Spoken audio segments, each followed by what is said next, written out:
బాలవాక్కు బ్రహ్మవాక్కు అంటారు. అట్లా బాలుడు చెప్పే ఒక చిన్న మాట నాన్నకి ఆల్మోస్ట్ హార్ట్ అటాక్ ఇస్తే ఈ ఇన్సిడెంట్ జరుగుతున్నది అయితే కాలిఫోర్నియాలో సాషా ఇంకా స్టీవ్ లైఫ్లో. చాలా ప్రయత్నాల తర్వాత వాళ్ళకి ఫైనలీ ట్విన్ బాయ్స్ అయితే పుడతారు. మంచి కేర్ తీసుకుంటారు, వాళ్ళు హ్యాపీగా ఉన్నారు. ఇంకా 2 years బేబీస్ అయ్యారు ఇద్దరు. ఒక బాబు అయితే తనంతట తాను ఆడుకునేటోడు, ఇంకొక బాబు మాత్రం ఎవరికైతే వాళ్ళ అంకుల్ పేరు పెట్టిండో ఆ అబ్బాయి మాత్రం సీలింగ్ వైపే చూసుకుంటూ hi baby, hello, how you, peekaboo ఇట్లా తనే కేర్ తీసుకుంటున్నట్టు బిహేవ్ చేసేటోడు. వీళ్ళకి అర్థమయ్యేది కాదు. అప్పుడప్పుడే మాటలు నేర్చుకుంటున్న అతను ఇట్లా బిహేవ్ చేస్తున్నాడు ఏంది అనుకున్నాడు. కానీ తన వైఫ్ అయితే పిల్లల బిహేవియర్ ఇట్లానే ఉంటుంది, లైట్ తీసుకొని చెప్పింది. తిను మాత్రం దీన్ని కాన్సన్ట్రేట్ చేసి ఫోకస్డ్గా నోటీస్ చేస్తుండే. ఒక్కరోజు కాదు, 2 రోజులు కాదు, ప్రతిరోజు ఇదే జరిగేది. అదే సీలింగ్ వైపు, అదే కార్నర్ వైపు, వేరే చోట తిప్పి పడుకోబెట్టినా కానీ అదే కార్నర్ వైపే చూసేటోడు, ఇట్లానే బిహేవ్ చేసేటోడు. ఒకరోజు ధైర్యం చేసి కూర్చోబెట్టి అడిగిండు, ఏందన్నా ఎవరితో ఆడుకుంటున్నావు నువ్వు అంటే, దే బేబీ, మై బేబీ అని అదే మాటలు రిపీట్ చేస్తూ ఉన్నాడు అనమాట. తినకి అర్థం కాలే, ఏం జరుగుతుందో తెలీదు. 2 రోజుల తర్వాత మళ్ళీ ధైర్యం చేసి అడిగిండంట, ఎవరిని చూస్తున్నావు నువ్వు అని అడిగితే పర్టికులర్లీ తన లుక్స్ని కూడా డిస్క్రైబ్ చేయడానికి స్టార్ట్ చేసాడు. బ్లాండ్ హెయిర్ ఉంది ఆ బేబీకి, బ్లూ ఐస్ ఉన్నాయి, ఇవన్నీ చెప్తూ వస్తుండగా తన పేరేంది అని అడిగిండు వాళ్ళ నాన్న. అంతే, తను చెప్పిన సమాధానానికి నాన్నకి ఆల్మోస్ట్ హార్ట్ అటాక్ రానే వచ్చింది ఈ ఇన్స్టెంట్లో. తన పేరే రారీ అని చెప్పిండు. ఇది జస్ట్ అట్లా క్యాజువల్ నేమ్ కాదు, దీని వెనక ఒక హిస్టరీనే ఉంది. వీళ్ళు పుట్టిన తర్వాత కొన్ని మంత్స్కి వీళ్ళైతే ప్రెగ్నెన్సీ కోసం ట్రై చేశారు. న్యాచురల్గా పాసిబుల్ లేదు అంటే IVF ద్వారా బేబీని అయితే కన్సీవ్ చేయడానికి ట్రై చేశారు. కానీ అన్ఫార్చునేట్లీ ఆ బేబీ అయితే కన్సీవ్ అవ్వలేకపోయింది. సో అబోర్షన్ అయితే అయిపోయింది. ఇక్కడ రారీకి ఇంపార్టెన్స్ ఏంది అంటే, ఎవ్వరికి చెప్పకుండా ఈ కపులే వాళ్ళంతటి వాళ్ళు ఈ బేబీ గాన పుడితే తన పేరు రారీ అని పెట్టుకుందామని డిసైడ్ అయ్యారు.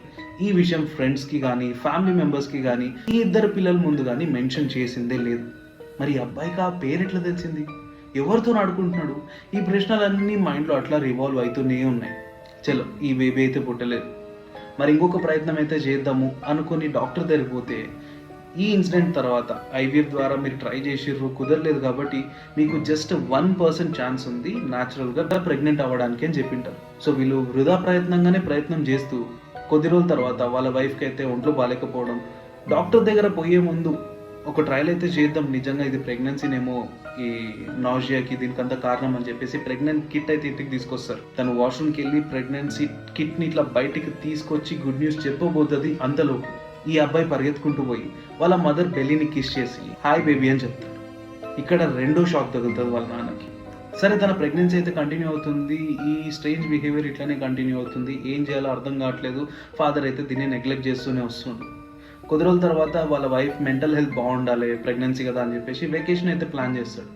ఆన్ ది వే పోతూ అబ్బాయి వాళ్ళ అమ్మ నాన్న ఇల్లు వస్తుంది.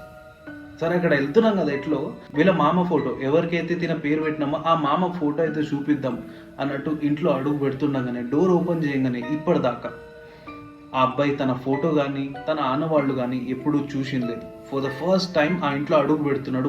పోతున్న గోడ మీద ఉన్న ఫోటోని చూపించేసి same reactions, hi baby, how are you, peekaboo, ఈ రియాక్షన్స్ అన్ని కంటిన్యూ చేస్తూ వస్తున్నాడు. ఇన్ని రోజులు కనిపించినవి మాత్రం నాన్నకి ఇప్పుడు క్లారిటీ వచ్చింది. ఇన్ని రోజులు ఈ ఇద్దరు బేబీస్ ఖయాల్ చేస్తున్నది ఎవరు అంటే, స్వయాన ఎవరైతే చనిపోయినారో తన పేరుని గుర్తుగా స్మరణార్థంగా ఈ అబ్బాయికి ఎవరి పేరైతే పెట్టుకున్నాడో ఆ అంకులే. దాని తర్వాత కొద్ది రోజులకి పిల్లగాడు పెద్దగా అవుతూ ఈ బిహేవియర్స్ని అయితే స్టాప్ చేసిండు. కానీ ఒక్కరోజు మాత్రం ఆల్మోస్ట్ 4 ఏళ్ల వయసు వచ్చినప్పుడు బెడ్ పక్కన ఉన్న కిటికీ వైపే చూసుకుంటూ ఉన్నాడు.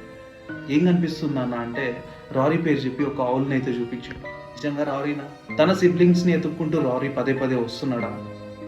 ఈ ప్రశ్నల గురించి ఎక్కువ డిగ్ చేయదలుచుకోలేదు. తన భయాన్ని అక్కడికక్కడికే సమాధి చేసుకున్నాడు.